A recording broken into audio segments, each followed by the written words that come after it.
sa ulo ng mga humahataw na balita. Hataw Balita.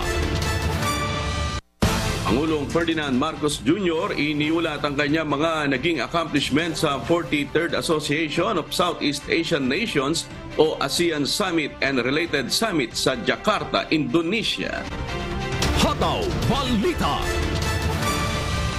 PBBM nananawagan sa ASEAN na kontrahin ang delikadong paggamit sa Coast Guard at militia vessel sa South China Sea. Hataw Balita. Commission on Elections ilulunsad ngayong araw ang Kontrabigay Committee na magbabantay laban sa boat buying at boat selling para sa gaganaping barangay at sangguniang kabataan elections o BSKE. Hataw Balita. At 4 na bayan na nasa red category sa Masbate, posibleng iakyat sa COMELEC control. Hataw Balita. Una sa ating mga humahataw na balita. Matapos ang 43rd Association of Southeast Asian Nations o ASEAN Summit and related summit sa Jakarta, Indonesia, iniulat ni Pangulong Ferdinand Marcos Jr. ang kanyang mga naging accomplishment sa naturang biannual meeting. Kabilang narito ang kanyang mga naging pagpupulong sa mga lider ng Australia, Canada, China, India, Japan, South Korea, Estados Unidos at United Nations. Sa East Asia Summit, binigyang diin ng Pangulo ang kahalagahan ng rules-based international order, partikular na sa South China Sea. Nananawagan ang Pangulo na itigil na ang mga pansariling hakbang na lalong nagpapalala sa tensyon sa rehiyon. Pakinggan po natin si Pangulong Ferdinand Marcos Jr. In these meetings, I promoted and highlighted key interests of ASEAN, such as food and energy security, migrant workers protection, climate change, and digital transformation. Sa sidelines ng summit, nagkaroon din ng pagkakataon ng Pangulo na makausap sina Japanese Prime Minister Fumio Kishida at US Vice President Kamala Harris. Ibinida din ng Pangulong nakuha nitong $22 million investment pledges sa pakikipagpulong niya sa top executives ng malalaking kumpanya sa Indonesia. Gayun din ang pagsaksi niya sa Philippines Republic of Korea Free Trade Agreement na anyay malaking tulong sa paglago ng ekonomiya ng dalawang bansa.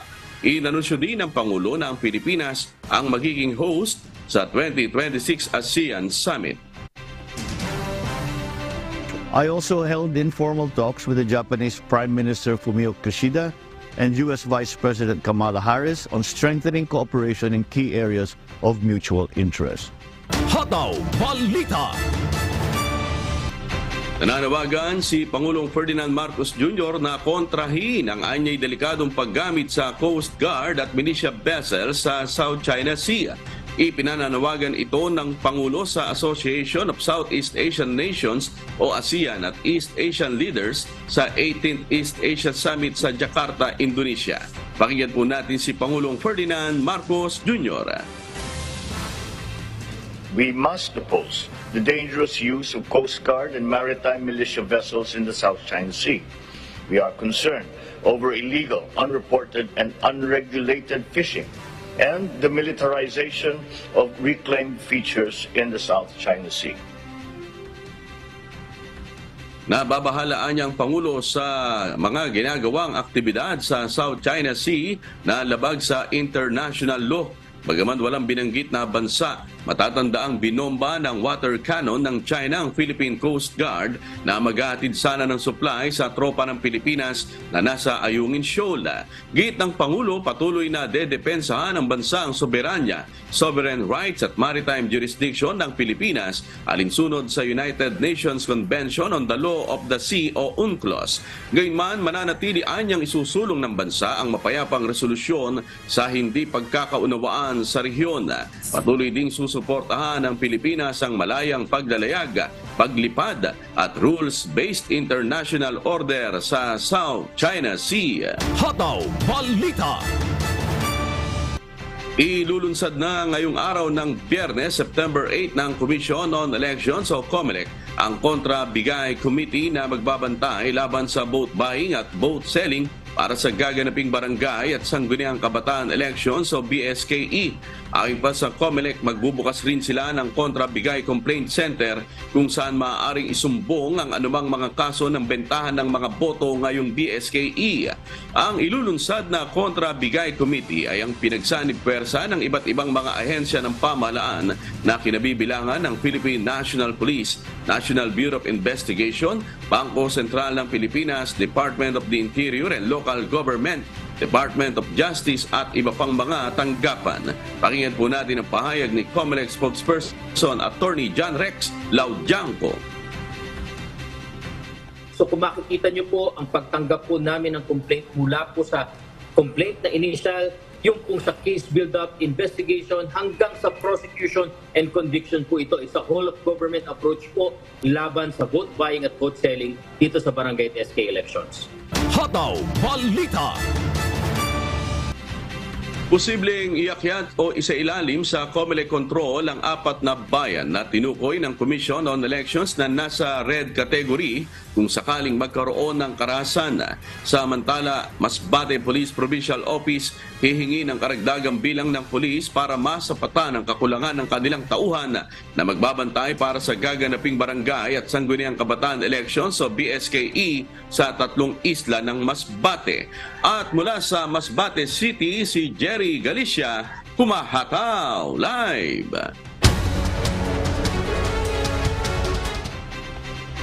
Good morning Jerry. May mga naitala na bang karahasan dyan sa lalawigan? Ilang araw bago sumapit ang BSKE, Jerry?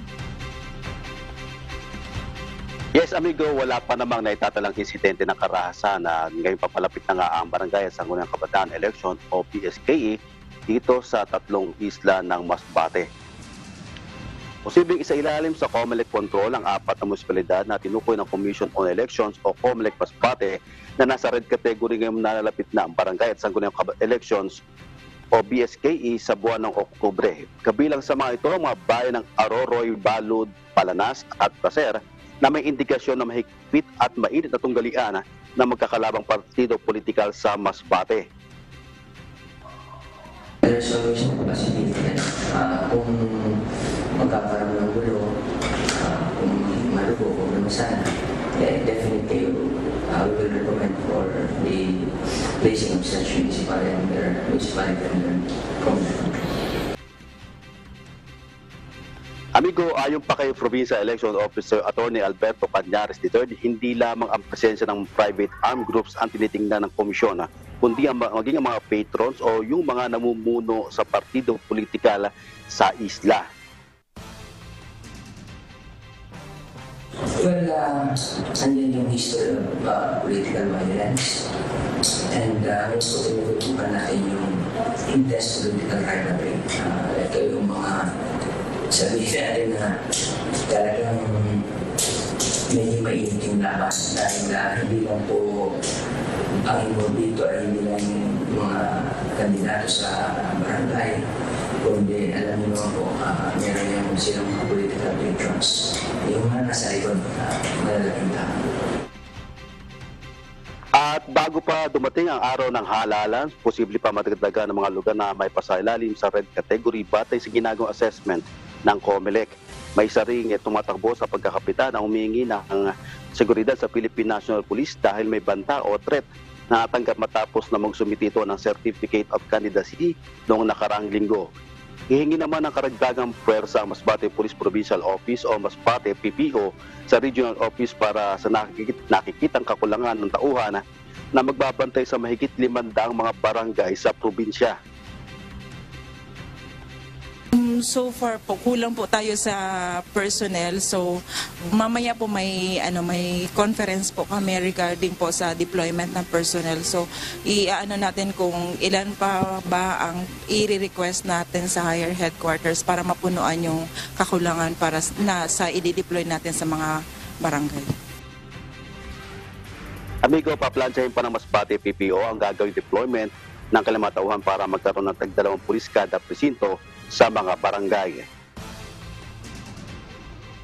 Simula po nung August 28, nag-conduct na po kita ni simultaneous COMELEC checkpoint. Then, so ngayon po, meron tayong dalawa ng, napailan po ng violation of RA 10591 in relation to COMELEC gun ban. So meron na po tayong dalawang nakasuhan yan. And ngayon po, kami nung may big event kami pong gagawin sa September 23, yung conduct din ng simultaneous pedal para sa ligtas at mapayapang BSKE 2023 and yung Unity Walk, Interfaith Rally and Peace Covenant Signing. Amigo, may makaragdagang pampuwersang inaasahan ng PNP, partikular ang 2 batalyon ng Philippine Army, ang 2nd IB at 96 IB, maging ang SAF o Special Action Force para sa pangangalaga ng seguridad sa lalawigan. Mag-oorganisa naman ang Masbate PNP ng iba't ibang sabayang aktibidad gaya ng Peace Covenant, Unity Walk sa darating na September 23 na bahagi na paghahanda sa BSKE. Yan ang balita mula dito sa Masbate. Balik sa iyo, amigo. Oo, Jerry, kamusta na ngayon ang sitwasyon doon sa 4 na lugar na ilalagay sa COMELEC control, Jerry? Sa ngayon naman, amigo, ay wala pa namang naiulat na kaguluhan doon sa 4 na binanggit na mga bayan, yung Aruroy, Balod, Palanas at Placer.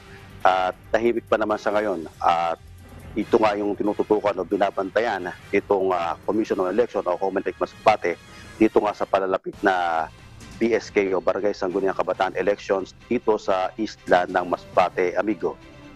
Oo, at kailan na inaasang darating yung augmentation ng mga otoridad diyan sa Masbate, Jerry? Amigo, yan yung aalamin natin sa Masbate Police Provincial Office kung ilan yung karagdagan o kailan darating itong karagdagang police, PNP personnel na magagaling doon sa regional office doon sa Camp Ola sa Legazpi City. At yan ang ating makipag-ugnayan tayo sa PNP para malaman natin kung ilan yan na puwersa na dadagdag dito sa Masbate, amigo. Alright, maraming salamat. Jerry Galicia, nag-uulat ng live mula sa Masbate City. Hataw Balita.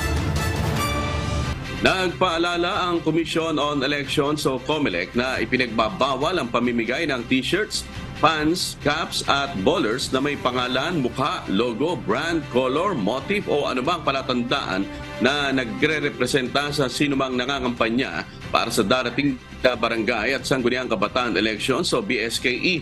Paliwanag ni COMELEC spokesperson Rex Laudianco, dahil pinaggastusan pa rin ito, maituturing pa rin itong isang uri ng pamimili ng boto. At kahit paanya mga supporter ng isang kandidato ang magbigay nito, bawal pa rin ito. Binigyang din ito na ang maximum size para sa posters and tarpaulins ay 2x3 feet.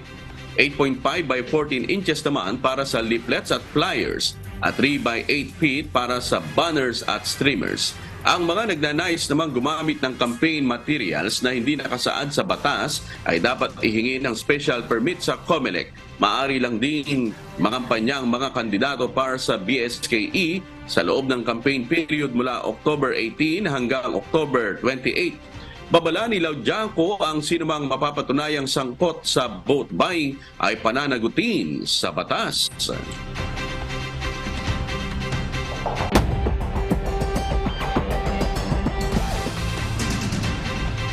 Arestado sa buy-bust operation sa pinagsanib na pwersa ng Philippine Drug Enforcement Agency o PIDEA sa Bangsamoros Autonomous Region in Muslim Mindanao, Maguindanao Regional Special Enforcement Team at Lanao del Sura. Nahuli ang dating police officer na si Nelson Sali, 54 years old, sa Purok Bulawan, Barangay Mother Bagua, Cotabato City nitong Miyerkules, September 6. Nakuha sa suspect ang 4 na piraso ng hinihinalang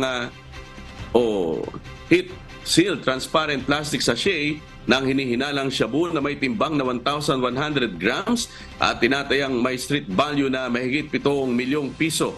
Ayon sa PIDEA BARM, nagbebenta ito ng iligal na droga sa mga kalapit bayan sa Maguindanao del Norte, partikular sa Datu Odin, Sinsuat at Cotabato City. Naharap ang suspect sa paglabag sa Republic Act 10640 o Comprehensive Dangerous Drugs Act of 2002 at Republic Act 10591 o Illegal Possession of Firearms and Ammunitions. Hataw Balita. 6 na miyembro ng Communist Terrorist Group, partikular ang New People's Army o NPA, ang patay matapos makipagbakbakan sa tropa ng mga militar sa Barangay Campagao, Bilar, Bohol kahapon, September 7. Ayon sa 3rd Infantry Division, rumesponde ang mga sundalo sa report ng mga residente sa presensya ng mga rebelde sa lugar na persahang nang hihingi ng pagkain at iba pang supplies. Maabot sa mahigit 3 oras ang bakbakan ng magkabilang panig na nagsimula pasado alas 7 ng umaga. Nakuha ng mga tropa ng sundalo ang 7 matataas na kalibre ng baril mula sa mga ito. Patuloy pang inaalam ng 3rd Infantry Division ang pagkakakilanlan ng mga napatay na NPA. Hataw Balita. Naaresto ng Nobeleta, Cavite Police ang 2 suspect matapos ang isinagawang drug buy-bust operation sa Nobeleta, Cavite. Isang suspect na nakatakas patuloy na hinahanap, si Benedict Samson, humahataw. Hataw Balita. Bandang alas 2:30 ng hapon nitong Huwebes, September 7, nang magsagawa ng drug buy-bust operation ng Nobeleta, Cavite Police sa Barangay San Rafael 4, Nobeleta, Cavite. 2 sospek ang arestado habang isa naman ang nakatakas. Nasabat sa mga naarestong sospek ang nasa higit 40 grams ng Munikusyo o high-grade marijuana na may tinatayang estimated street value na higit 5,000 pesos. Sa ngayon ay nasa kustodiya na ng Nobeleta, Cavite Police ang mga naarestong sospek na maharap sa kasong paglabag sa Republic Act 9165 o Comprehensive Dangerous Drugs Act of 2002. Patuloy naman ang paghahanap sa kasamahan nitong nakatakas. Diyos ang aming sandigan, serbisyo publiko ang aming pinahahalagahan. Mula rito sa Cavite, Benedict Samson, humahataw. Hataw Balita. Sinimulan na ng Philippine Statistics Authority o PSA ang pagsasagawa ng Nationwide 2022 Census of Agriculture of Fisheries o CAF. Hinimok din ng ahensya ang mga local agriculture office, stakeholders, barangay official at iba pang sasagot sa census na suportahan ang aktibidad sa pamamagitan ng pagbibigay ng totoo at tamang impormasyon. Si Danny Munar, humahataw. Hataw Balita. Patuloy ang pagbisita at pakikipanayam ng mga census enumerator ng Philippine Statistics Authority o PSA sa mga operator at pinuno sa iba't ibang bahagi ng bansa upang kumuha ng mga datos. Ayon kay Department of Agriculture o DA Regional Field Office 3 Operations Division Chief Elma Manane, suportado nila ang hakbang ng PSA dahil inaasahang magre-resulta ito upang makapagbigay ng kabuang senaryo sa sektor ng agrikultura at pangisdaan sa bansa. Layunin ng 2022 CAP na manghalap ng mahalagang datos ukol sa katangian ng sektor ng pagsasaka at pangisdaan, partikular sa paghahalaman, paghahayupan at manukan, uri ng cultured species sa mga aqua farm. Kabilang din ang impormasyon ukol sa mga pasilidad at serbisyong mayroon at nagagamit sa bawat barangay. Ang mga impormasyong ito ay magbibigay ng praktikal na gamit sa pambansa at lokal na pagpaplanong pangkaunlaran ng pamahalaan para sa mahalagang kontribusyon sa seguridad sa pagkain, katatagan ng ekonomiya at pagpapanatili sa pag-unlad.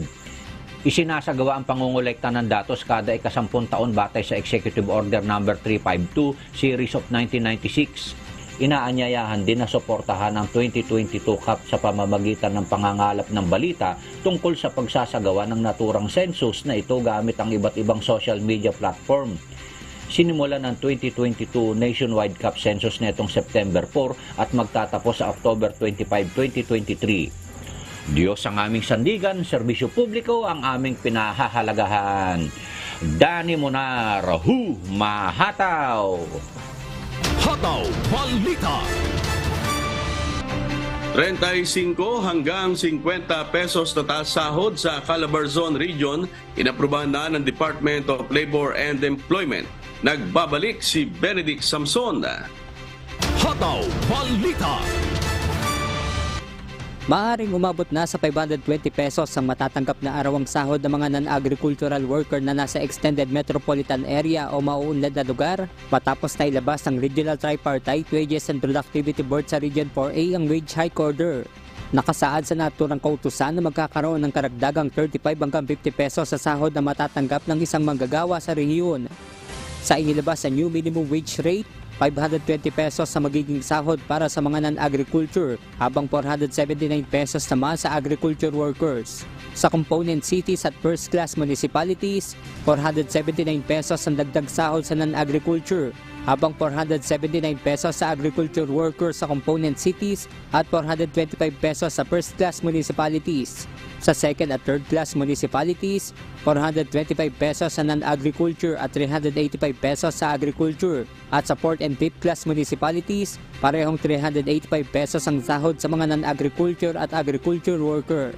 Samantala, ang nasa retail and service at manufacturing establishments na may regular na trabahador na 10 pababa, 385 pesos naman ang itataas sa sweldo ng mga manggagawa.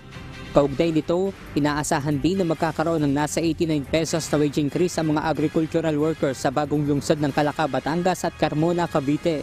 Ang naturang wage order ay magkakabisa matapos ang 15 araw o ipatutupad sa September 24.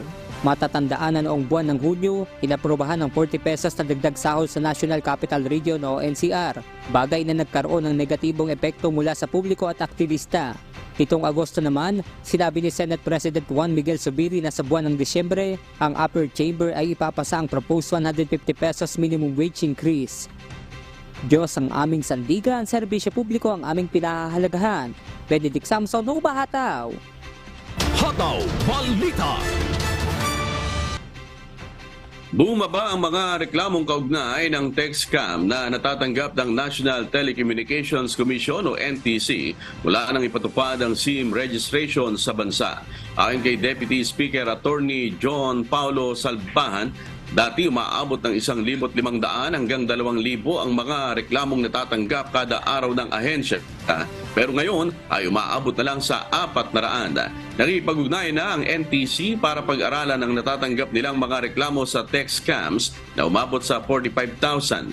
Posibleng mablock ang SIMs na ginamit kung mapapatunayan na scammer ang mga ito.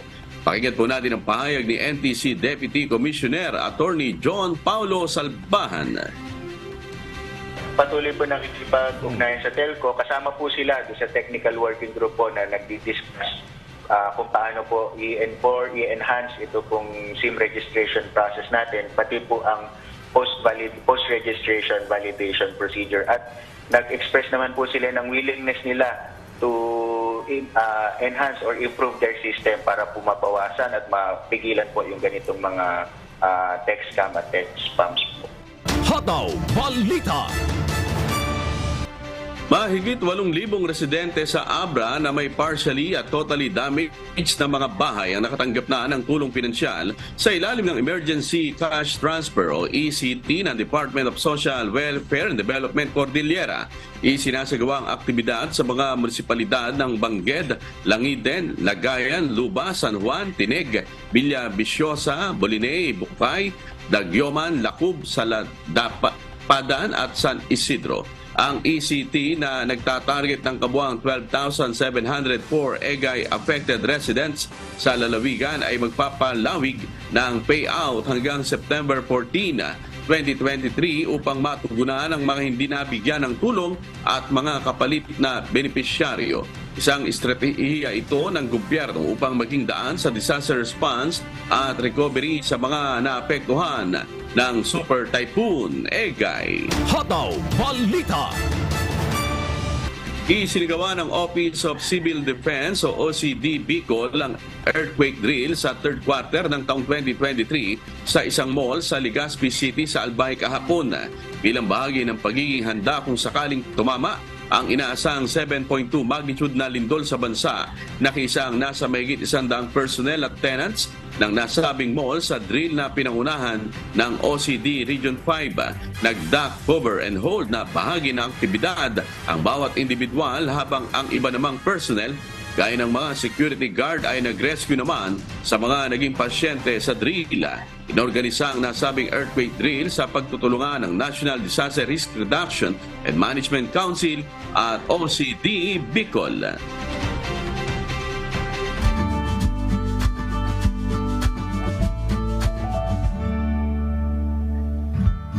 At sa ating ulat panahon sa kasalukuyan, batay po sa monitoring ng Philippine Weather Bureau Pag-asa, patuloy pa rin ang pag-iral ng mahinang southwest monsoon o habagat sa kapuluan at makakaapekto ito sa kanlurang bahagi ng Northern at Central Luzon. Na-monitor ang malawak na kaulapan sa Sulusi, ngunit hindi ito inaasahang mabubuo bilang low pressure area. Asahan po ngayong araw na makararanas ang Metro Manila at nalalabing bahagi ng bansa ng bahagyang maulap hanggang sa maulap na kalangitan na may kalat-kalat na pag-ulan o ng malakas na ulan na may pagkulog at pagkidlat dahil pa sa rin sa habagat o localized thunderstorms. Magandang balita dahil po sa kasalukuyan wala tayong nakataas na gale warning sa anumang baybayin ng bansa. Kaya po ang ating mga kababayang mangingisda pati na rin ang may mga maliliit na sasakyang pandagat ay malayang makapapalaot sa mga baybayin. Sisikat po ang araw mamayang alas 5:44 ng umaga at lulubog naman mamayang alas 6:03 ng gabi. Tandaan, sa bawat araw na ating nasisilayan, tayo magpasalamat sa Diyos na may lalang. Oras, alas 5:34 na po ng umaga at sa pagpapatuloy ng Hataw Balita Pilipinas. Nangako na ang Department of Public Works and Highways Region 3 na tatapusin na nilang naunsyaming proyekto sa Pampanga na nagdulot ng pagbaha. Kasunod ito ng mga reklamo ng mga residente at negosyante na lubog pa rin sa tubig baha. Si Leslie Widem humahataw. Hataw Balita. 2 buwan ang sarado ang gasoline station na ito dahil sa taas ng tubig baha sa CDCP San Simon, Pampanga. Pinipilit naming magtinda. Kasi nga yung mga trabador namin, hindi ko alam paano sila pa bibigyan ng pera. Ayon kay Lerma Soto Vergel de Dios, may-ari ng gasolinahan, bagyong Goring pa ang baha na hindi mawala-wala. At kahit ilang araw ng walang ulan sa probinsya, hindi humuhupa ang tubig. Tapos sa DPWH, hindi ko alam dahil noong pa rin problema na binibigay namin sa kanila na walang kasagutan. Yung baha dito, wala. Kaya maawahan na kayo. Tulungan nyo na kami dito. Sa inilabas na pahayag ng DPWH Region 3, nangako ito, natatapusin na nila ngayong taon ang proyekto. Oras na magtutuloy-tuloy ang magandang panahon. Ganito ngayon ang sitwasyon dito sa CDCP San Simon, Pampanga. Medyo mataas pa rin yung tubig baha dahil nagsisilbi itong catch basin ng mga tubig galing sa mga karatig barangay at bayan. Ang ginagawa ng mga residente dito bukod sa paglalakad para makatawid sa kabila, gumagamit sila nitong kolong-kolong, lalo na yung may mga motorsiklo. Gumagamit para maingatan yung kanilang mga motor, isinasakay nila sa kolong-kolong para maitawid lang doon sa kabila. Panawagan ng ating mga motorista at mga residente dito, sana maaksyonan na ng DPWH itong problema nila dahil halos mahigit 6 na buwan na nilang problema ito dito na hindi bumababa yung tubig baha dito sa San Simon, Pampanga. Sa ngayon, nanawagan na ng tulong ang ilang mga negosyante kay Pangulong Ferdinand Bongbong Marcos Jr. upang agad na masolusyonan ang matagal na nilang problema sa baha. Diyos ang aming sandigan, serbisyo publiko ang aming pinahalagahan. Leslie Widem, humahataw! Hataw Balita. Sinira ng Bacolod City Police Station 5 ang nasa 280 modified open muffler sa Barangay Granada, Bacolod City nitong Martes, September 5. Pinagulungan ito sa pison upang tuluyang masira at hindi na maggamit. Ang mga naturang tambutso ay nakumpiska ng mga otoridad dahil sa pinatutupad ng Anti-Muffler Modification Act o Muffler Act of 2016. Sa ilalim ng batas na ito, ipinagbabawal sa mga motorista ang paggamit ng modified muffler o may ingay na tambutso dahil nagdudulot ito ng noise pollution. Hataw Balita. Nilapatan ang pangunang lunas ng pauwi na sanang rescue volunteers katuwang ang Daet Municipal Disaster Risk Reduction and Management Office ang biktimang nagtamo ng pinakamalalang injury sa motorcycle accident sa Daet, Camarines Norte. Si Lisel Nael humahataw. Hataw Balita. Nakuna ng closed-circuit television o CCTV ang aksidente na kinasangkutan ng isang motorsiklo at isang SUV sa Barangay Lagon sa bayan ng Daet, Camarines Norte noong Miyerkules, September 6. Dahil sa lakas ng pagsalpok ng motor sa SUV at sa bilis ng takbo, kaya tumilapo ng backride nito. Nagtamo ang biktima ng sugat sa ulo at deformity sa kanang braso. Saktong napadaan naman ang 2 rescue volunteers na sanay pauwi na mula sa kanilang duty nang makita nila ang sugatang backride. Magkatuwang naman na binigyan ng pangunang lunas ng rescue volunteers at Daet Municipal Disaster Risk Reduction and Management Office ang biktima na kinilalang si Janet Recuerdo Alvarez, 49 na taong gulang. Tinulungan din ng MDRRMO ang rider ng motor na nagtamo naman ng minor injuries. Papasada kasi ako, katabay kami ng ato niya pasahero. Sa total yung motor ko. Doon nagkakape kami niya doon sa tindahan. Dumaan yung malayon, mabilis, takbo. Yung motor, galing niya Talisay, papunta dyan. Pagdating niya, doon lang sa takbo sa... Ay, doon sa gitna ng kalsada ng ganun. Bagsak siya. Pero yung babae, doon na doon sa hagdan ng bahay na yung epit doon sa bakal. Matapos mabigyan ng first aid ang biktima, inihatid na ito ng Daet MDRRMO sa Camarines Norte Provincial Hospital. Diyos ang aming sandigan, serbisyo publiko ang aming pinahahalagahan. Mula rito sa Camarines Norte, Lizel Nael, humahataw! Hataw Balita. Kasalukuyang nakararanas ng kakulangan sa supply ng tubig ang bayan ng Birac sa Catanduanes dahil sa El Nino. Si Lea Tanyon humahataw. Hataw Balita. Kakulangan ng supply ng tubig ang nararanasan ngayon sa bayan ng Birac, Catanduanes dulot ng El Nino. Ilang buwan na rin hindi nagkakaroon ng tag-ulan sa probinsya na naging dahilan ng pagkatuyo ng mga watershed nito. Kaya ang problema natin sa Birac, ang ating water source dito is dependent sa climate. Pag tag-ulan, baha. Pag tag-init, sobrang tag-init, na natitigan yung luho ng ating source. Ito ay isang malaking sapa, di pa ilog, mas maliit sa ilog. Meron ilang buwan ng walang ulan sa Catanduanes. Kaya nangyayari, dried up na yung ating water sources. Nararanasan naman sa mga water reservoir ang pagbaba sa lalim ng tubig gaya ng nangyari sa reservoir sa Sibanhan kung saan nakapagtala ng 0.80 meters na water level. Itinituring din na dahilan ang pagkaubos ng tubig sa mga sapa ay ang pagkakalbo ng watershed. Sa ngayon naman, naumpisa na namin magtanim ng puno nara. Magtanim na kami sa tulong ng DPWH. Nakapag-coordinate kami sa DENR at itinuro sa amin kung alin ang coverage ng aming watershed. As of now, nakapagtanim na tayo ng at least 34,000 nara saplings. Ayon naman sa local government unit, isang water operation center ang bubuksan na magagamit pansamantala sa mga matataas sa parte na barangay na hirap umakyat ang tubig. That will be replicated sa program. So maybe baka bukas or maybe this week, I will be signing the executive order creating a water resource management council. Lahat na area, from the DNR, from the DPWH, lahat na infrastructure na pwedeng gawin, from the province, ng NGO na alam nila na may concern dito sa tubig na ito. We will come up with a more viable program na talaga lahat coordinated. Kanya-kanyang diskarte naman ang mga residente sa nararanasan nilang water crisis sa probinsya. Nagawa na lang namin dito sa mga tao, sinasabi ko, sa bago sila matulog, mag-ipon ng tubig, tapos talagang mag-ipon para yung masupplyan namin yung pangailangan namin sa umaga. Umaga po, pag ganitong tanghali, mahina na po ang tubig. Ganyan pakapon. Pag umaga, ang lakas po. Doon po kayo na...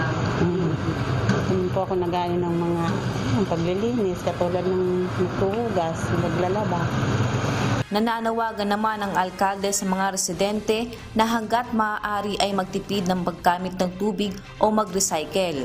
Nananawagan tayo sa mga tao as much as possible, minimize na yung paggamit ng tubig. Kailangan natin mag-recycle. Kung kailangan mag-recycle tayo ng tubig, i-recycle natin. Kung kailangan na yung pinanlinis mo dyan sa pwede mo naman pang-pandilig, okay na yun. Pwede na rin yun. So, siguro po, at this point, dapat matuto na rin tayo. Hindi yung porke may tubig, gamit lang ng gamit. Alam mo, generally, ang tao ganun. Diyos ang aming sandigan, serbisyo publiko ang aming pinahahalagahan. Mula dito sa Catanduanes, Lea Tañon, humahataw! Hataw Balita. Sinimulan na ng Department of Agriculture, Caraga, ang pamamahagi ng mga baka para sa mga kabataang hindi nabigyan ng pagkakataong makapagtapos ng pag-aaral o ang mga out-of-school youth. Ang proyekto ay sa ilalim ng Cattle Raising Credit Business Enterprise ng Agriculture Credit Policy Council. 36 na baka ang ipinamigay sa 12 beneficiary mula sa bayan ng Alegria, kung saan maswerteng nakatanggap ng tig-3 baka ang mga ito. Layo ng programa na bigyan ng oportunidad ang mga kabataan sa rehiyon sa pag-aalaga ng mga hayop at agribusiness. Ayon sa DA, target ng ahensya para sa susunod na batch na mabigyan ang 38 pang out-of-school youth na mapipili sa probinsya. Pakinggan po natin si Lynn Acero Pareñas, ang hepe. Kung out-of-school youth ka, yung pasok yung age ng isang aplikante, yun na yun din. I-investigate din sila in terms of their background, in terms of their participation sa municipality or sa province. Tapos mag-undergo sila ng training with the Agricultural Training Institute. Hataw Balita. Ang tinig ni Lynn Pareñas, hepe ng DA Caraga Agribusiness and Marketing Assistance Division. Samantala, mahigit 30 kabataang orphan ang naranasang sumakay sa barko ng Philippine Navy sa isinagawang Dream Sail sa karagatang sakop ng Legazpi City. Bahagi ang aktibidad ng pagdiriwang ng ika-46th anniversary ng Philippine Navy. Si Jerry Galicia, humahataw. Hataw Balita. Excited at namangha ang mga kabataan na sumakay sa isang barko ng Philippine Navy sa Legazpi City sa Albay nitong Sabado, September 2. Mahigit 30 kabataan na nagkaroon ng pagkakataon at nagkapalad na sumakay sa BRP Lolinato Toong. Umaga pa lang ay nasa Legazpi City Port na ang mga kabataan. Naghanda at isa-isang nagsuot ng life vest bago umakyat ng barko ng Navy. Isa ang 17 anyos na si Crisel Dalomento na napabilang sa mga kabataang inimbitahan ng Philippine Navy. Una po, magpapasalamat po ako sa Panginoon na binigyan po kami ng mga generous na tao ng Navy na binigyan kami ng opportunity na makasakay sa kanilang barko. Tas as youth na nakasakay sa Navy, masaya po tsaka enjoy. Tas first time ko din pong nakahawak ng barel nila. Bahagi lang ang naturang aktibidad na tinawag ng Navy na Dream Sail sa paggunita sa pagdiriwang ng 46th anniversary ng Philippine Navy. Ayon kay Navy Force South Luzon o NAVFORSOL, Commander Commodore Joe Anthony Orbe, unang pagkakataon pa lamang na magawa ng Navy na maiparanas sa mga kabataan ang kanilang sasakyang pandagat. This is Dream Sail 2023, part po ito ng celebration ng 46th anniversary ng Naval Forces South Luzon. So ang kahalagahan nito, nakita namin, meron po tayong 33 na mga kabataan, mga bata, na in-invite po natin sumakay dito sa ating Navy ship. At isasama natin sila, no, diyan dito sa within Albay Gulf. At importante dito, Jerry, at least magkaroon sila ng ideya ano ba what the Philippine Navy is all about. No? Kasi I would say compared sa ibang branch of service ng armed forces, siguro hindi sila ganong familiar sa Navy kasi nasa dagat, ano. So magkaroon sila ng ideya. Pangalawa, we would like to give also the opportunity for the children to experience this kind of experience na I would consider it na bihira, no? First time namin ito na gagawin.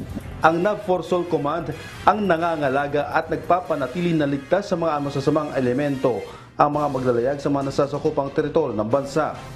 Ang BRP Lolinato Toong ay isa lamang sa 9 na barko ng Philippine Navy na naprocure mula sa bansang Israel na bahagi ng modernization ng Armed Forces of the Philippines. Ito yung isa sa mga bagong platform kung tawagin natin na pinoprocure po ng Philippine Navy, no? Sa ngayon, meron tayong 4 na ganito. This is made in Israel. Pero ang gumagawa po nito, malaking bahagi ay yung ating Filipino na engineers, Filipino sailors na nandun ngayon sa Israel. So, siyam ito lahat. Ito yung tinatawag FAICS. Ang ano niya, it's Fast Attack Interdiction Craft. So, itong barko na to, so modern ang kanyang kagamitan. Moderno in terms of weapon systems, in terms of navigation, in terms of sensor. Mula sa East Coast, sa bahagi ng Burnham Rise, sa isla ng Romblon, Mindoro, Masbate hanggang Sorsogon, ang area of responsibility ng Navy Force South Luzon Command. Diyos ang aming sandigan, serbisyo publiko ang aming pinahahalagahan. Jerry Galicia, humahataw! Hataw Balita.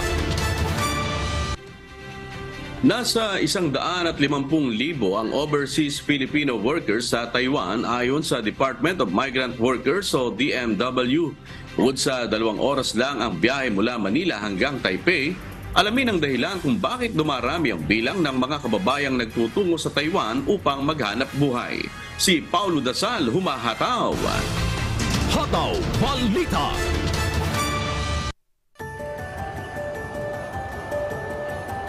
Ano-ano ang pinakagusto nyo sa Taiwan na very similar sa Pilipinas? Maraming similarities sa Pinas and Taiwan kaya hindi ka talagang ma-feel yung alone ka. Sa Taiwan kasi, andito yung opportunities eh.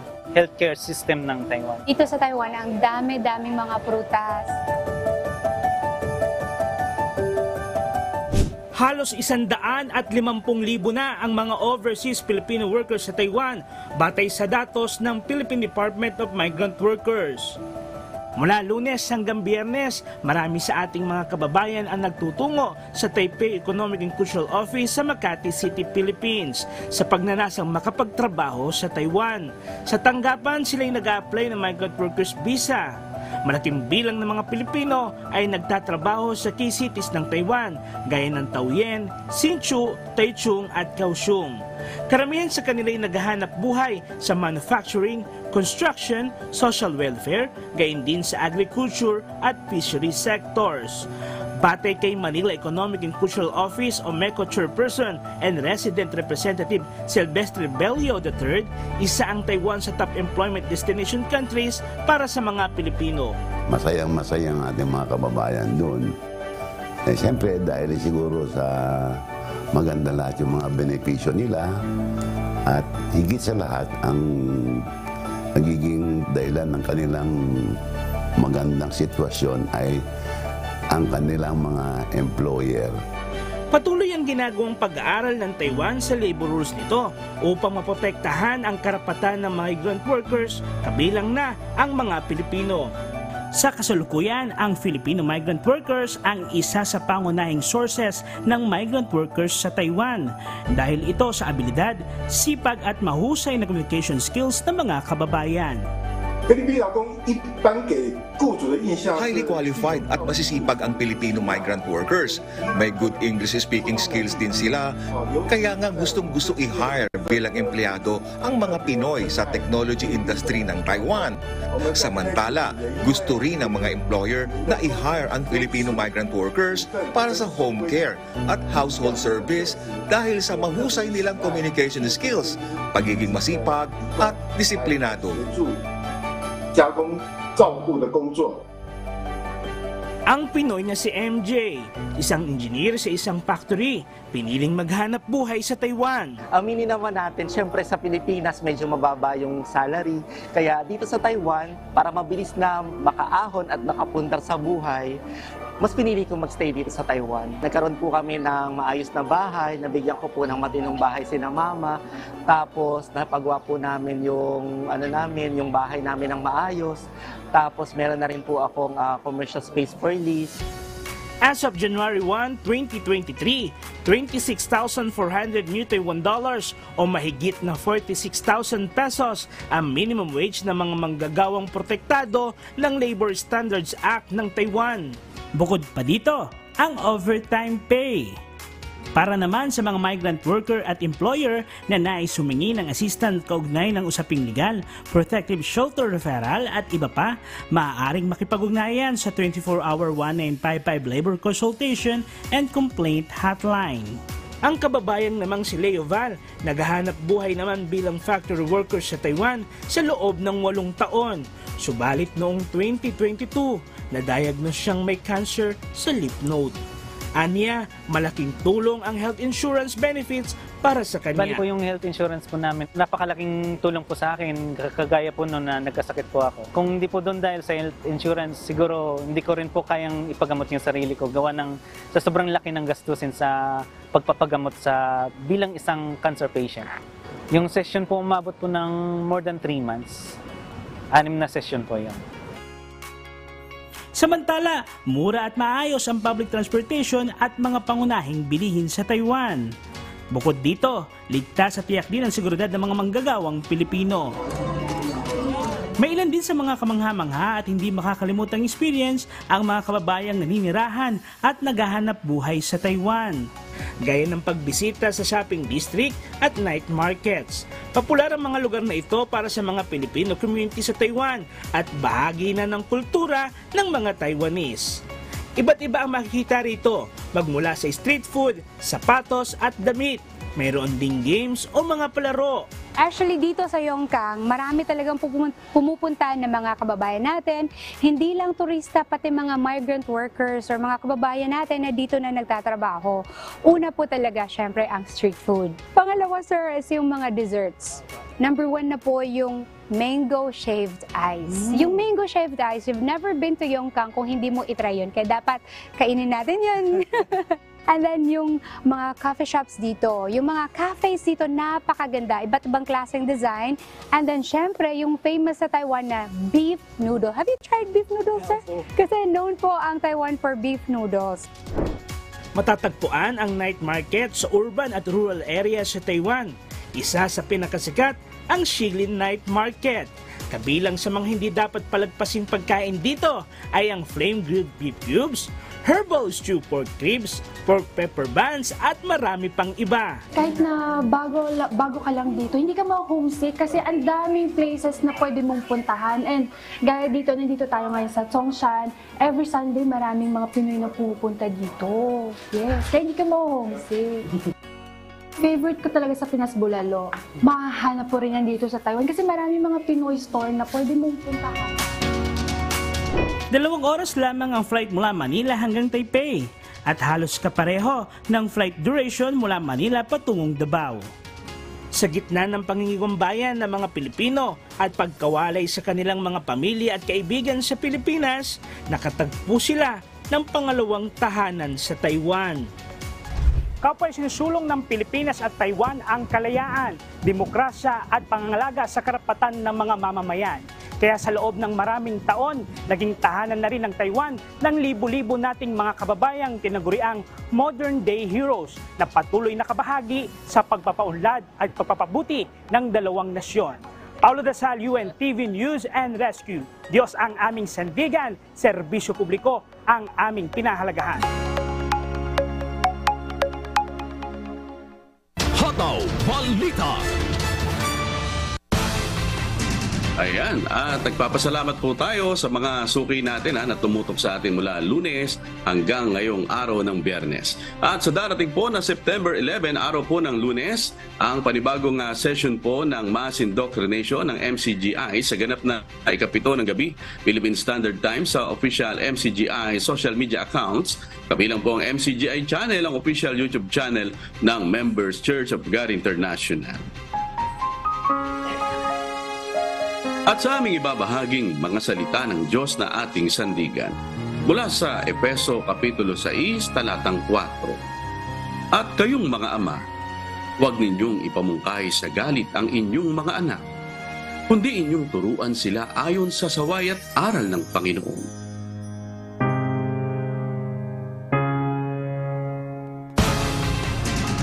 At yan pong mga humahataw na balita ngayong umaga ng Biyernes, 8 sa buwan ng Setyembre 2023. Sa ngalan po ng lahat ng bumubuo ng UNTV News and Rescue at ng UNTV Radyo La Verdad 1350 ng ating mga correspondent mula Luzon, Visayas at Mindanao. Ako po ang inyong amigo, Sherwin Tulubong.